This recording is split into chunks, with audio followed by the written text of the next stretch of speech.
people phone. Please welcome.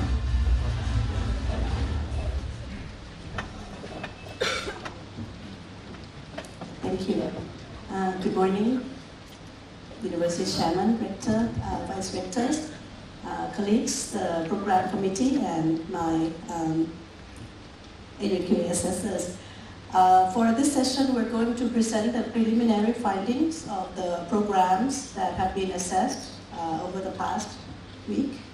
And this is the order of the presentation. We will start with the Bachelor of English Language, continue with the Engineer of Information Technology, the Bachelor of Hospitality Administration, and then we will finish with the Bachelor of Business Administration. Before we present the preliminary findings of each of the program, let me introduce the framework first so that we can use the same language when we listen to the presentation.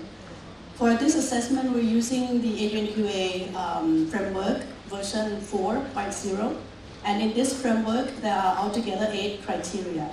The 8 criteria can be grouped into 3 sets. The first set is what we call the program-related criteria or the design-related criteria. Using the outcome-based education approach, the framework then starts with how the program has formulated the expected learning outcomes.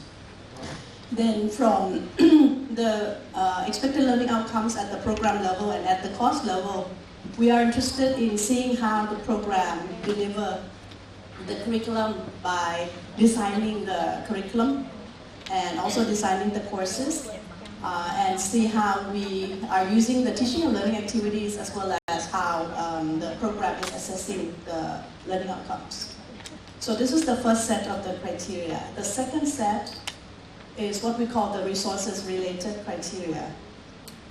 With a good program design, we need proper resources and appropriate to the outcomes that the program is expecting for the students to achieve at the end of the program. We need a lot of resources, and in this set of criteria, we start from the key resource, which is the academic staff. In the framework, we are interested in how the program at the university secure the number of the academic staff and also the qualifications and the quality of the academic staff. The next criteria, criterion 6, goes to the student support services. The students' learning experiences are not only from the classes, but also from the environment in the campus and the other kinds of activities that the university is providing. So that's the interest of criterion 6. And then the last criterion in this framework, in this set, is what we call the facilities and infrastructure. With the good design of the curriculum and the approaches that we are using, we need the physical facilities and infrastructure to help the program and the teachers to be able to deliver the courses and the curriculum in the way that they are aiming for. So these are the 3 criteria which are at the resource level. And the last criterion is the results criteria.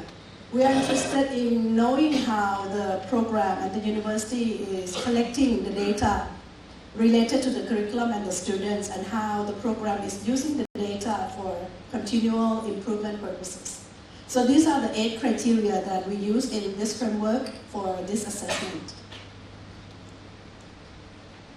The assessment is going to be presented, the results of the assessment will be presented using the rating scale, 7-point rating scale, and our rating scale will be determined based on 3 aspects. The first aspect is how the program at the university has established the QA practice system. And the second part is the evidence. So even if the university has already established the system, but there are no evidences of the implementation of the practices, then the second aspect here is going to be missing. And the last part is the results. We also are interested in seeing how the program are using the results of the QA practice in improving the curriculum or the courses. So these are the three aspects, and as you can see on the description of the ratings, the ones that are in red now is the first aspect, which is the QA practice. The second part is in blue, which is the evidence, and then the last part is in green, which is the result. And these first three numbers are not the numbers that we would like to see in the final report. The program who will get the certification will need to have the ratings of 4 as the overall result of the assessment. Number 4 here is described as adequate as expected, and so let's take a look at the description a little bit. For the program to obtain the rating of 4, there has to be the QA practice that fulfill the criterion. And the second part is there has to be enough evidence to support that the system or the mechanism has been implemented. And the last part is to see whether the performance of the QA practice are consistent as expected. So these are the three aspects that we look at before we give the ratings. If the program is doing better than adequate, then the program will receive the rating of 5. And if you can be also examples of the best practices, then the assessment will show the results of 6 and 7. So these are the ratings that we're using in this assessment.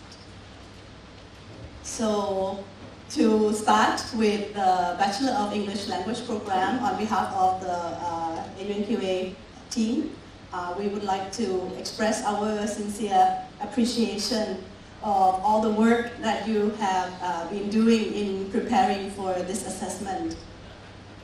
So now let me invite Dr. Ronald Amorado to present the preliminary findings of the Bachelor of English Language. He will cover the first 4 criteria, and then I will continue with the last.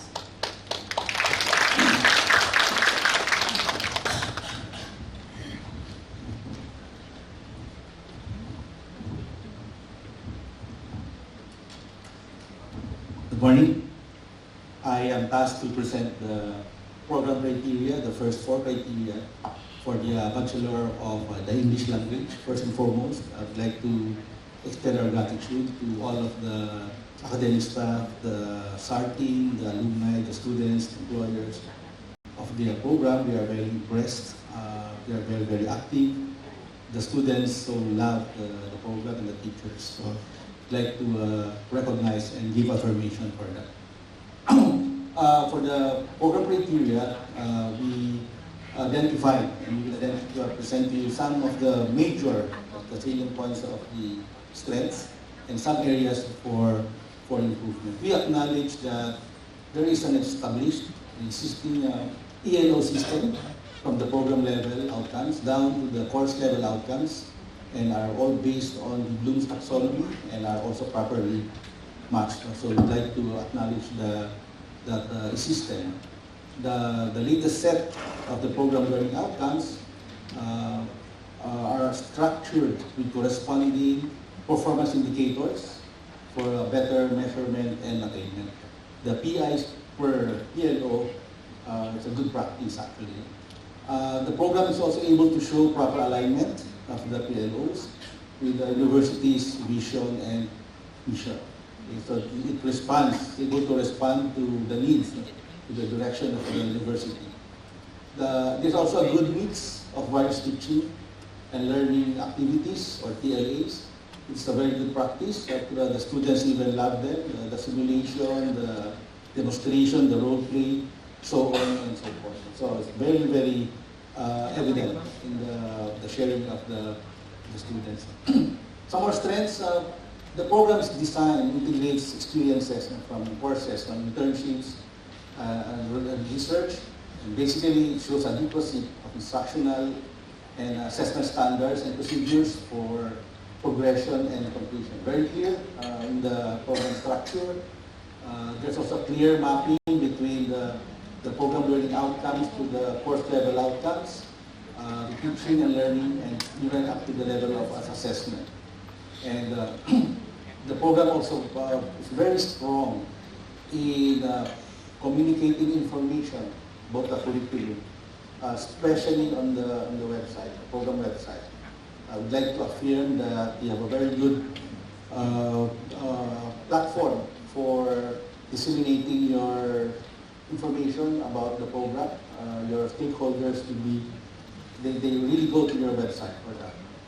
Now, there are some areas for improvement we'd like to share to you, the major ones. The yearly revision of the PLOs can be complicated. Okay, it is resulting in different sets of measurements and affects the curriculum content. We'd like to say that the changes, especially major changes, would really affect the curriculum content. Even the sequencing, even the measurements of the attainment of the outcomes will really be affected. It's a bit complicated and difficult to monitor at the long term. The program can also benefit by allowing at least a minimum of 3 years to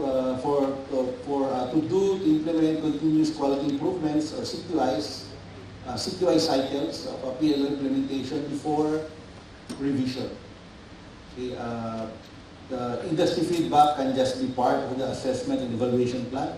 It's part of the closing the loop in the cycles, and which can be implemented every year as part of the PDCA cycles.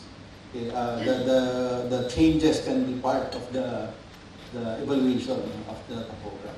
So we recommend at least a minimum of 3 years to make it stable. Let it gestate, let the changes give time for the changes to be implemented.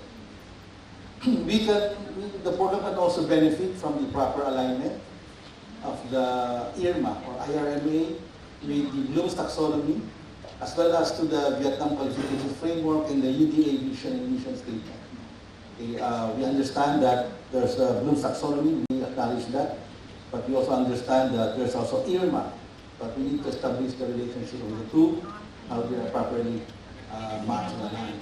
The mapping of the PIs to the courses also do not show emphasis of the PLOs in the program. Some courses are overmapped, others are undermapped. And this affects the contribution to the PLO attainment. Okay, the program can also benefit to include objective, quantitative measurements to generate CQIs as part of measurable indicators. And this can also be presented in a summary of CQI generation and schedules. So every year we can document the different CQIs based on the industry feedback, based on the results of the assessment and evaluation plans.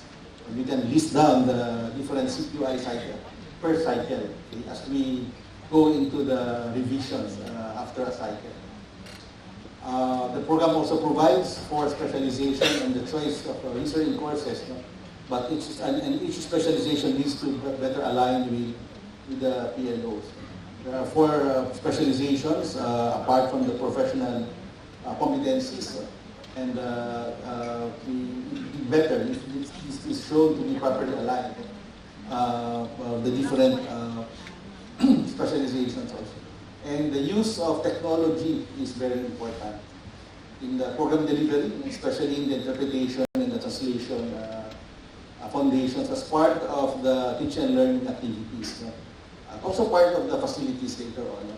And part of in fact, the technology use is part of one of the program learning outcomes. We believe that technology is inevitable in program delivery also. So translation, interpretation, there are a lot of technologies available now. It would be better if the program can do systematic and conscious integration of the use of technology. I now turn over this to my lead for the resources criteria. Thank you very much.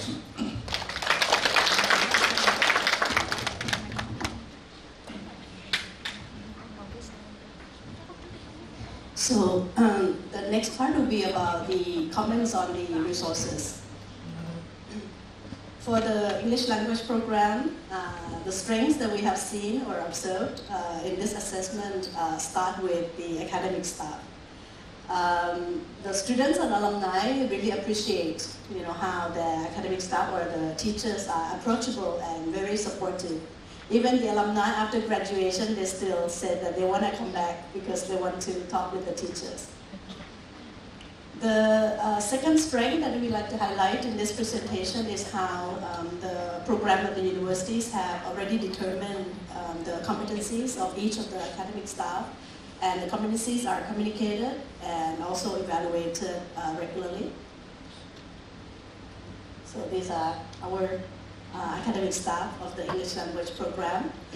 We also are impressed with all the professional development activities that are organized by the faculty as well as by the university. We can see how the university is really trying to work hard to make sure that the academic staff understand the OBE as well as to introduce some of the new teaching approaches. The next strength that we see in the resources is how the learning environment seems to be very supportive.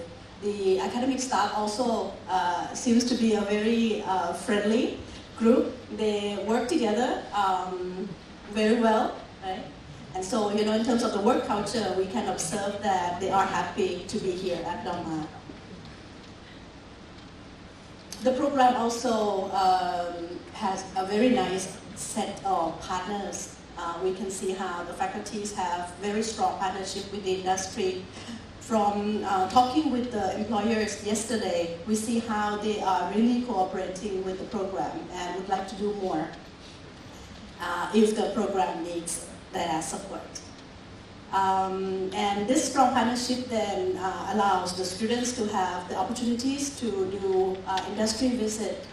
We learn from the interviews how the students get to learn about the industry before they do their internship.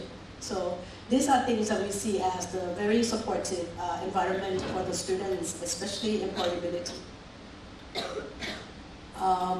And the last part also is how many extracurricular activities the faculty and the university have organized to enhance the students' learning experiences while they are in the program. Walking around, we see how the students can, find the seating area easily around the campus, and so this is aligned with the concept of independent learning as well as, we call it ubiquitous learning, where the students can learn at any time, anywhere.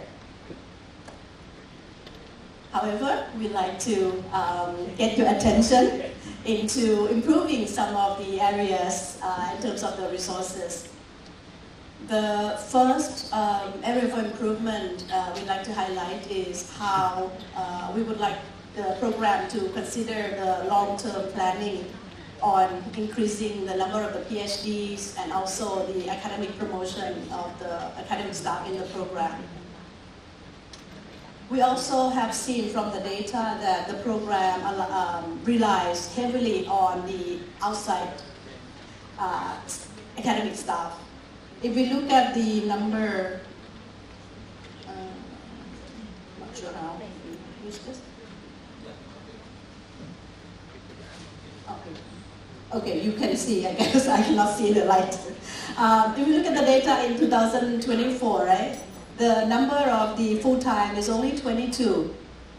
But the program is, getting the cooperation from the part-time and also the visiting academic staff. And the number of the part-time and the visiting academic staff are actually outnumbered the number of the full-time academic staff in the program.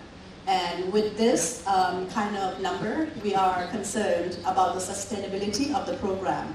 So we'd like the university and the faculty to pay attention to how we can make sure that the program can run smoothly with qualified academic staff. We are also concerned about the implementation of the outcome-based education to be able to really do things in the same direction as we plan in OBE. Every stakeholder has to have the same understanding. So the question here is how much involvement the part-time and the visiting academic staff are with the program when designing the curriculum, when planning for the courses and the program. Another area for improvement is what we have learned about the program is how they have used a lot of active teaching and learning activities. And the university also has already had nice furniture, you know, the ones that can be put together for group discussion or group activities. But when we walk around, we still see very conventional classroom setup. So as I said, you know, the design of the curriculum or the courses may be perfect, but if the resources are not really supported, then the teachers may not be able to deliver the teaching in the way that they want to. And this area for improvement can probably be done easily because you already have the facilities. The next one, since the program is aiming at developing the students' interpretation and translation skills, and they have over 100 students in each batch, but the interpretation booth is still quite limited in numbers, so the program is expecting more booths to provide better practice to their students. So this is something that the program will need to get help from the university. We also would like the program to consider upgrading maybe the facilities for AI integrated learning experience. With the information technology era nowadays and the boom of the AI, the work of the interpreter or the translator probably have changed quite much over the past year or two. So how can the program has enough resources in terms of AI tools to help them provide the different kinds of learning experiences to their students? Another area for improvement that we'd like to get your attention is in terms of the safety standards. In criterion 7, we talk about how the university has to provide safe environment for both the students and the staff. Walking around, we see furniture lying around like this in a few corners, but the one that we're most concerned is around the exit route. The stairs like this should be cleared from any furniture. Fire extinguishers also should be placed in proper places so that when there are emergency, we can use the fire extinguisher properly. But what we have seen is how the fire extinguishers are again in random places. The last part is the results criteria, and the strength that we like to highlight in this presentation is, first of all, your graduates are admired by their high qualities, especially their English communication skills. So, when we talk with the students, we can see how different the students' English ability have changed or improved over the course of the 4 years. Talking with the first year students, the confidence and the ability to express themselves in English may not be so high, but your third year, fourth year students are able to express their ideas very nicely. So the first ability, which is of course the target of the program, one of the PLO of the program, is evidently observed. The graduates also are praised in their ability to adapt to new situations. As we may know that with the English program students, sometimes they don't get the kind of job that they aim for. But your students have proved that when receiving a different kind of task, they are able to learn and adapt to the new environment. Which then means that they do have the learning skills, which is another PLO that the program aims for. And the last quality is a nice quality. The students are commented as having a sense of responsibility. So that's another, I believe, also the PLO and also the educational philosophy of the university. We see from the data that the graduates from the program have high employability, and this may be resulted from the internship opportunities that you have organized for them. This is also another strength that we have seen in this program. The program has started using the measurement of the PLO achievement. Right? Things that can be improved further for the results. The first part goes to the student data. We see still high dropout rates and delay graduation. So we'd like the program to think about the strategies on how to support the students better to improve the dropout rate and also to help them graduate in time. The research activities also need to be supported. How can we help the academic staff to have time to conduct research? What we have learned is the English language program is now delivered in 2 campuses. And so we're not so sure how much workload they have for the teaching and taking care of the students, and that may have affected their time for the research. We also would like the program to start using benchmarking. They now have benchmarked the curriculum, but the student data, the research activities of the program should also be benchmarked for improvement purposes. The last point that we'd like to highlight in this presentation is, as I said, the strength is how the university and the program has started developing the system to measure the PLO achievement. But we'd like the university and the program to consider using the results for both formative and summative purposes. As you can see here, these are the data from the cohort that has already been graduated. So when we look at the data like this, even though we know that PLO 9 has not been achieved as expected, but there's nothing that we can do now with this cohort. So the way that the PLO achievement has been used now seems to be only for summative purposes. But the PLO achievement actually should be measured so that we can help make changes while they are still in the program.